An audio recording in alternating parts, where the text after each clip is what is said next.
National ഹൈവേയിൽ മീത്തലെ മുക്കാളിയിൽ harbour road അണ്ടർപാസിനായി പ്രക്ഷോഭം നടത്തുന്ന ജനകീയ സമരസമിതിയുടെ സമരം 27ാം ദിവസത്തിലേക്ക് കടന്നിരിക്കുകയാണ്. സമരം കൂടുതൽ ശക്തമാക്കാനുള്ള തയ്യാറെടുപ്പിലാണ് സമരസമിതി.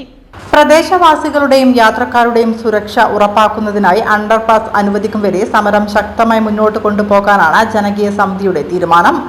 27ാം ദിവസം നടന്ന സമരം RMP നേതാവ് N. വേണു ഉദ്ഘാടനം ചെയ്തു. വടകരയിലെ കച്ചവടക്കാർ, വടകരയിലെ രാഷ്ട്രീയ പാർട്ടികൾ, വടകരയിലെ സാമൂഹ്യ പ്രവർത്തകരെല്ലാം ഒത്തുചേർന്നുകൊണ്ട് വലിയ പ്രതിഷേധം ഉയർന്നു വന്നപ്പോൾ നാഷണൽ ഹൈവേ അതോറിറ്റിക്ക് ബോധ്യപ്പെട്ടു ഇത് അനിവാര്യമാണ് എന്നത്.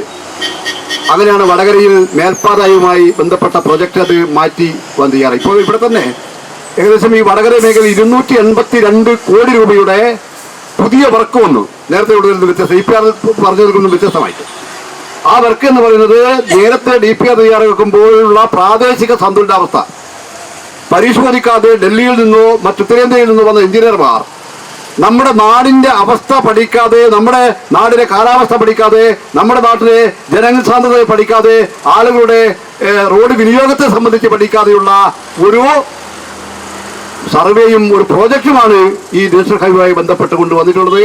അതിന്റെ അശാസ്ത്രീയാണ് ജനം ഇപ്പോൾ അനുഭവിച്ചുകൊണ്ടിരിക്കുന്നത്. KP മോഹനൻ മുഖ്യാതിഥിയായി പങ്കെടുത്തു.